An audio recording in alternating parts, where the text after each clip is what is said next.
Assalamualaikum warahmatullahi wabarakatuh. Perkenalkan, nama saya Hadijah Nyawang Aku, NIM 20011110089, Prodi Piawai. Di sini saya akan menjelaskan materi yaitu like dan dislike. Mengungkapkan opini ketika kita memberikan pendapat kita, mengatakan apa yang kita pikirkan dan rasakan, percayai tentang sesuatu atau seseorang. Apa cara terbaik untuk meningkatkan bahasa Inggris kita? Maka kita harus menahan diri untuk mengungkapkan pendapat kita, bahkan ketika kita tidak tahu apa-apa tentang topik tersebut. Orang lain lebih berhati-hati dan berhati-hati saat diminta untuk memberikan pendapat mereka. Mereka memilih untuk tidak terlalu yakin tentang ide dan pendapat mereka sendiri, dan mencoba untuk tetap berpikiran terbuka, atau mereka menjauhkan diri dari pendapat yang mereka ungkapkan. Dan tentu saja kita seringkali lebih percaya diri dalam memberikan pendapat ketika kita bersama orang yang kita kenal. Mengutarakan pendapat terlalu kuat atau terarah, kita bisa tersinggung. Namun jika terlalu berhati-hati dalam mengungkapkan pendapat dalam situasi tertentu. Syarat untuk memberikan pendapat: 1. Pendapat pribadi. Menurut pendapat pribadi, dapat mengungkapkan pendapat pribadi kita, dan dalam situasi lain kita harus memberikan pendapat umum dalam membicarakan sesuatu atau topik yang lain. 1. Mengekspresikan suka. Ada beberapa kata atau frasa yang dapat kita gunakan untuk mengungkapkan suka. Ada juga mengekspresikan rasa tidak suka, dan beberapa kata atau frasa yang dapat diungkapkan untuk mengungkapkan rasa tidak suka. Di sini saya akan menjelaskan sedikit tentang like and dislike. Dalam kondisi kita dengan kalimat "saya benci" untuk kebaikannya, dan rasa tidak suka tersebut sesuatu hal dalam bahasa Inggris. Ekspresi tersebut dikenal dengan expression of like and dislike, yaitu ungkapan untuk menyatakan kesukaan dan ketidaksukaan terhadap sesuatu hal. Ada juga berbagai kata yang kita gunakan untuk menyatakan ekspresi dalam bahasa Inggris, yaitu like dan dislike. Kata like adalah ekspresi untuk mengungkapkan rasa suka, dan sedangkan kata dislike merupakan ungkapan untuk digunakan ketika kita tidak menyukai sesuatu. Di sini saya akan memberikan contoh masing-masing kata dari like dan dislike, yaitu contoh kata like dalam bahasa Inggris seperti "he likes driving", yaitu artinya dia senang mengemudi. Yang kedua, she likes singing, yaitu dia senang menyanyi.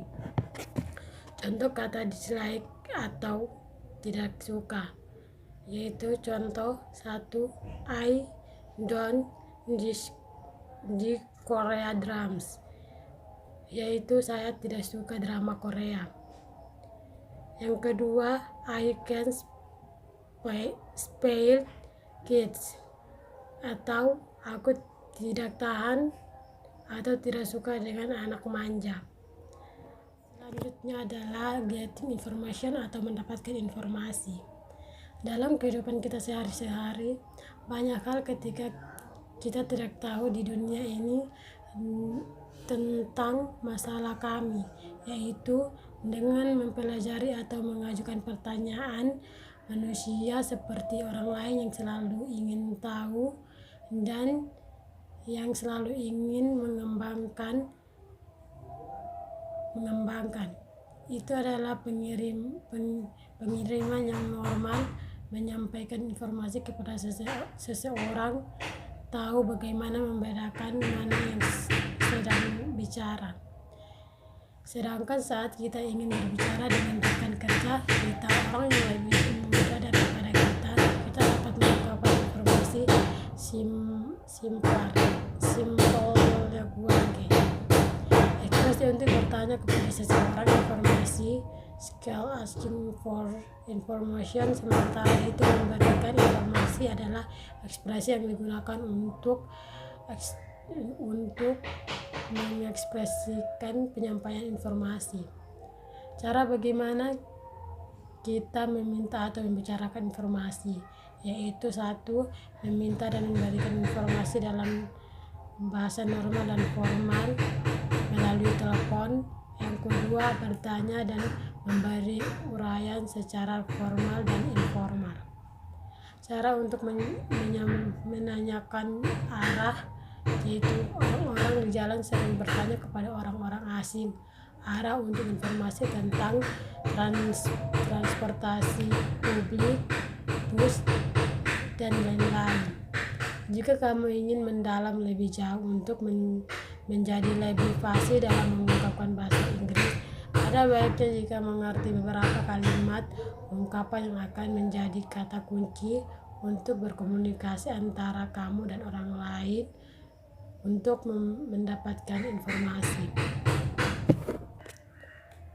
Contoh dalam bahasa Inggris untuk mengungkapkan atau mendapatkan informasi, yaitu 1. Information on Facebook. 2. Receive information on television. Jelasan sedikit tentang offers and requests, yaitu penawaran atau barang. Membuat penawaran menurut kamus pembelajaran Oxford artinya ataupun contoh meminta sesuatu dan menawarkan adalah tindakan menawarkan bantuan kepada orang lain. Biasanya penutur bahasa Inggris membuat penawaran dan permintaan dalam percakapan untuk bersikap sopan dan membantu. Di sini saya akan memberikan penjelasan cara menerima penawaran, yaitu menanggapi membuat penawaran ketika kita setuju dengan penawaran itu adalah dengan menerimanya. Kamu biasanya akan menjawab itu seperti contoh, there is nothing I can help you with. Yang kedua, this outfit is perfect for you.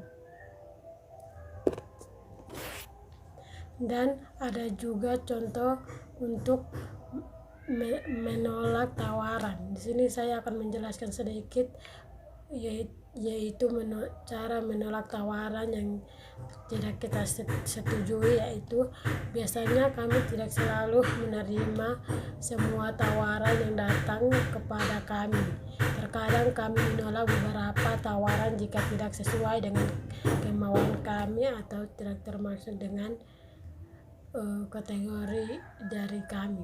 Contoh untuk menolak tawaran yaitu 1. I'm sorry, sir, I can't. Yang kedua, no, thanks, I can do it myself. Yang selanjutnya, penjelasan selanjutnya membuat permintaan. Dalam membuat permintaan, kita harus mengungkapkan pernyataan yang sopan atau sesuai. Permintaan dapat dibuat dengan tatap muka atau melalui telepon. Contoh untuk mengungkapkan permintaan secara formal atau non-formal, yaitu 1. Can you take me to campus? Yang kedua, can you write me a letter? Cara untuk menerima permintaan, dan saya akan menjelaskan sedikit tentang cara menerima permintaan. Dalam kehidupan kita sehari-hari, orang menggunakan banyak cara untuk berbeda, untuk memberikan pendapat, untuk menanggapi dengan tegas, yaitu setelah seseorang memberikan permintaan atau ungkapan dan tanggapan dengan lantang. Contoh untuk menerima permintaan yaitu yes, I can help you. Cara menolak permintaan. Di saat orang mengungkapkan permintaan, tanggung jawabnya tidak selalu positif, yaitu jika seorang mengajukan permintaan dan perintahan dan peringatan dan menolak permintaan dengan ungkapan yang sopan dan mencoba untuk menawarkan solusi yang lain atau masukan yang sesuai. Terima kasih. Itulah hasil penjelasan dari saya.